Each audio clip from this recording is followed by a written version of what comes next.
Hi, on the channel I have reviewed many soldering irons. A few of those are pretty unique, but the majority are fairly similar. For example, they all support USB-C, Power PD 3.0, and draw between 30 watts to 65 watts, which are perfect for most of the electronics work. Of course, there are times when you would need a little bit more power, especially when soldering or desoldering around large ground planes. In today's video, we're going to look at a pretty cool soldering station, the TS1M from Miniware. It supports interchangeable irons, and depends on the iron you choose, it can support between 35 watts all the way up to 200 watts. And the craziest thing is, the time it takes to reach 300 degrees Celsius is just 2 seconds. Now, the product I received is Miniware's engineering sample in preparation for the launch, so most likely the retail version will be slightly different. And here is the soldering station. You can see that it's absolutely tiny. It has a color graphic LCD, which we'll take a look shortly. And then you have this encoder, and with integrated button, and 2 additional buttons on the side. So the interface is definitely quite minimalist, which fits right in with most Miniware's products. On the side you can see we have a keyed connector that is for the soldering iron handle. The connection might be proprietary, I'm not entirely sure. But I haven't seen soldering irons with this kind of connectors before. Altogether you can see there are 6 pins. On the other side, we have a few connectors, you can see here. You can either use a standard DC barrel plug, or you can use a USB-C cable. The TS1M supports Power PD 3.1 and can negotiate up to 28 volts with a maximum power of 200 watts. Now, very interestingly, we have these connectors that are for an external thermocouple. You can also see the diagram on the back here. Now, Miniware supplied a thermocouple to go with this soldering station. I'm actually not sure what the purpose of the external thermocouple is, as the soldering iron has internal temperature monitoring, and the thermocouple supplied is not suitable for measuring the tip temperature. Let me just show you here. You can see that the thermocouple supplied is just the standard ones. You can't really use this to reliably measure the tip temperature. So maybe you can place the thermocouple on a sensitive component that you are soldering with and make sure the temperature does not get too high. I don't know. Let me know what you think. You also have this connector here, and that is for you to connect it to a soldering stand.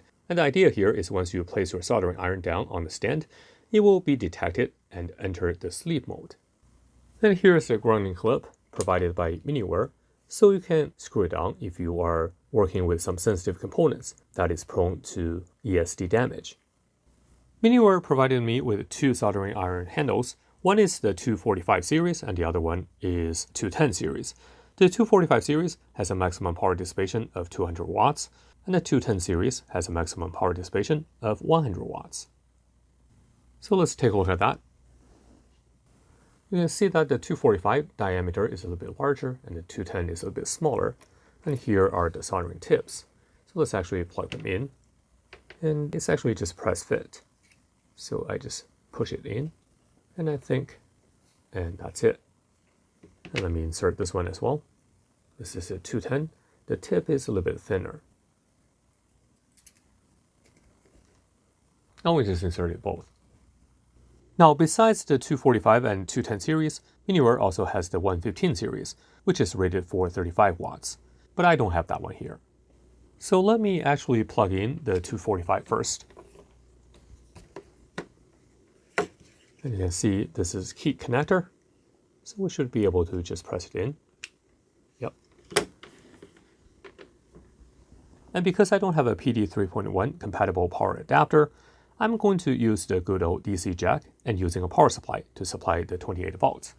So you can see that in the background, I have the UDP 3305S generating the required 28 volts, and I put channel 1 and channel 2 in parallel. So let me plug in the power.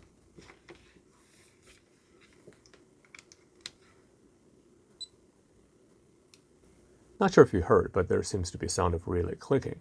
And if you noticed, if I rotate this, you can see that the display actually automatically rotates. Very nice. So you can place it in either orientation. You also see that the 245 is actually automatically detected. Actually, let's do this. Let me unplug this and let's take a look at the other handle, which is the 210. Let's see if it can automatically detect that. Let me power it on again. And this one you can see that clearly it knows it's not a 245. but I think for 210 and 115, you have to manually select which one you are using. Now I'm just curious, if you look at the connectors here, you will see that there is one extra pin in the center on the left, and that one is for the 210, and the right one is for the 245. So I assume the actual center connection is used for iron type detection. All right, let me connect the 245 back on, and we will power it on.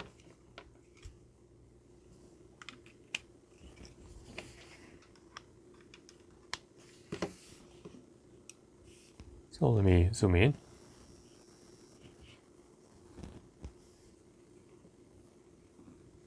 Let's press the button. And I really like the graphic display here. And you can see that it literally just took about 2 to 3 seconds before it reached the operating temperature, and that's quite impressive. And let's take a look here. So I assume we can use the up and down button to select a different temperature profile. Yep, 350, you can see that. And 380, no problem. So that's actually really good. Let's keep it at 350 and let's take a look at the power consumption here. Of course, we could just look at the graphic display on the soldering iron, but I thought it might be more accurate looking at the power supply. So here I have a cup of water, and I'm going to dip the iron tip in it. So let's monitor the power consumption here.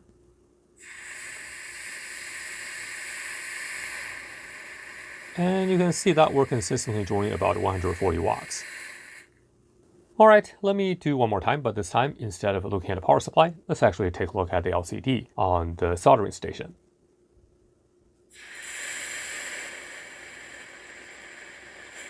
And you can see we're at 100% power. Of course, the tip temperature had dropped to 148 degrees, but you can see how fast it recovers. And just for curiosity, let me actually hook up the supplied thermocouple. So you can see here, we need to follow the polarity here.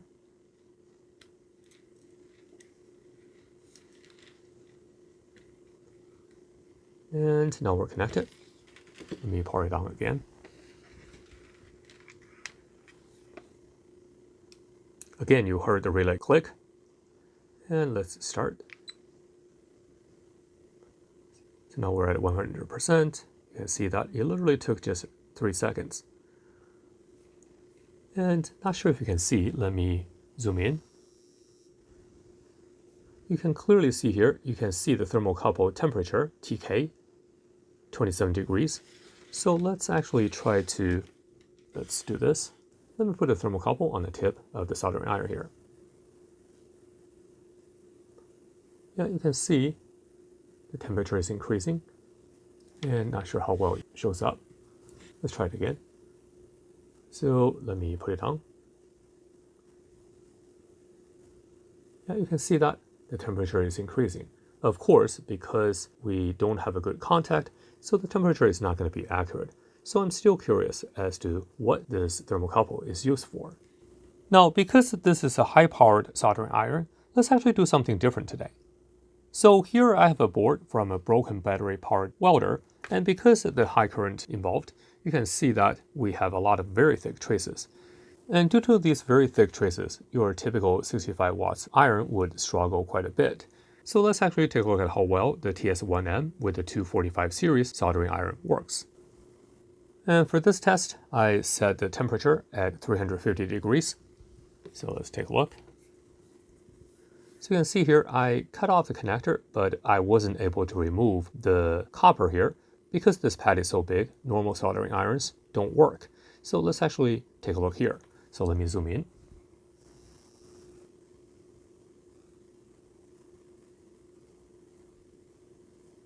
And you can see the solder is already melted. And I should be able to remove that. Yep, I was able to remove that with no problem, you can see here. So indeed, this soldering iron works very well for these kind of large components. And you can see we have no problem melting the solder here.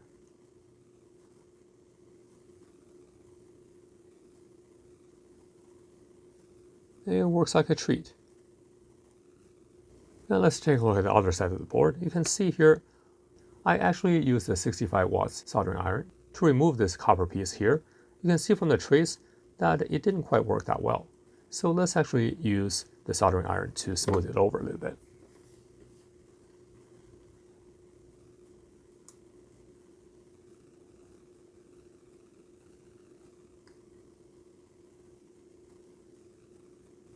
Now let's actually add a little bit more solder.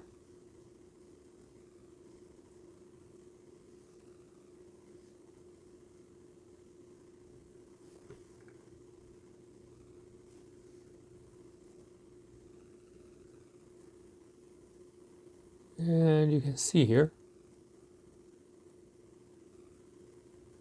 it's still going to take a little bit of time, but once the solder is melted, you can see it worked really well. Of course, it still took some time as it's a very large ground plane, but you can see that the solder melted with no problem.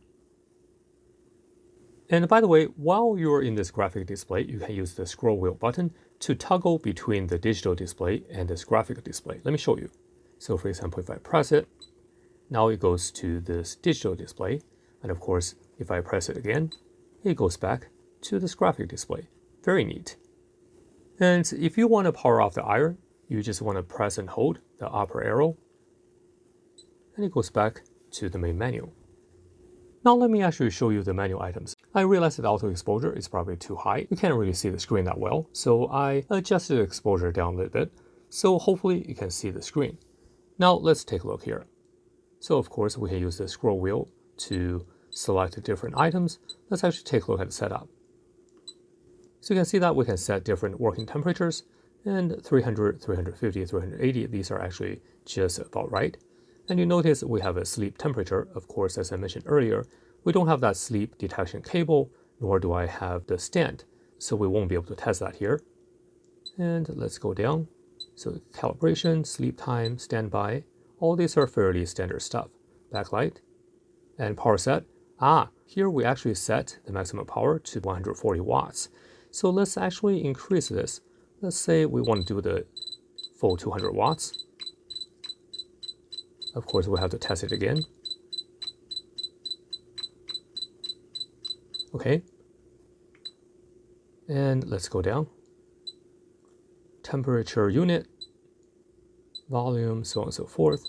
So all these are fairly standard. And this flip detection on is essentially when we turn it the other way around, you can see that we automatically flipped over. But I assume if I turn it off, it won't do that. Of course, that's a very nice feature to be on. The tip type is detected as a 245. So that's about it. Let's actually take a look at info here. And that just tells you the input voltage, temperature, and the current hardware version. Very good. Okay, so let's actually take a look at the maximum power dissipation after I adjust it to 200 watts. So let me put a tip in water. Yep, now we can actually draw 200 watts. That is really impressive. Now after adjusting the maximum power to 200 watts, let's try the same trace again.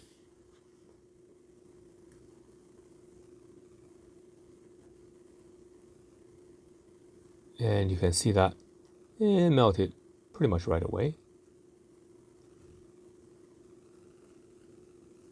Let me actually add a little bit more solder here.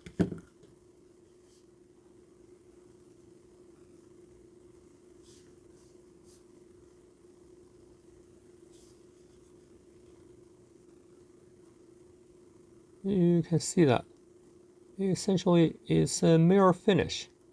That's actually excellent.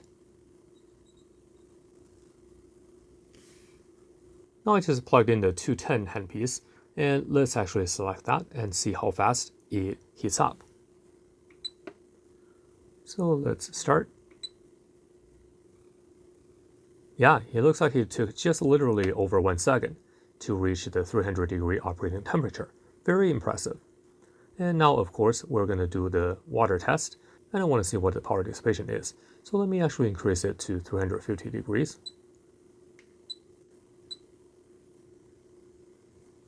All right, and now let's get the water here. And let's take a look at the power supply.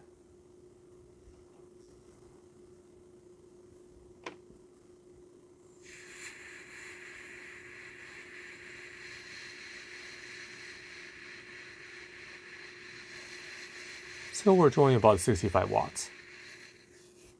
Just want to drive the point home, let's actually use the 210 to work on the same trace, and let's see if we have any success. And you can see, yeah, we are able to melt this, but you can see that we're actually struggling a little bit, especially if I try to drag it. You can see we are not able to melt it through, and the resulted trace is not very smooth. So I think the concept of the TS1M soldering station is really good. You can use the same soldering station and connect different types of handles to it, depending on how much power you need. And the soldering station itself is small enough not to get in your way. But it's definitely not as convenient as a one-piece soldering iron. Now, of course, I think it might be difficult to cram all the electronics into a standard handle of the 245 series, as the maximum power is 200 watts. So this arrangement seems like a fairly reasonable solution. And by the way, if you are serious about electronics, you would definitely need one of these high-powered soldering iron. The soldering iron actually feels great in your hands, and the grips are padded, and the weight balance is just about right. Anyway, I hope you enjoyed the review. If you liked the video, please remember to give it a big thumbs up, and don't forget to subscribe to the channel for more videos like this in the future. Your participation makes videos like this possible. Thanks for watching, and I will see you next time.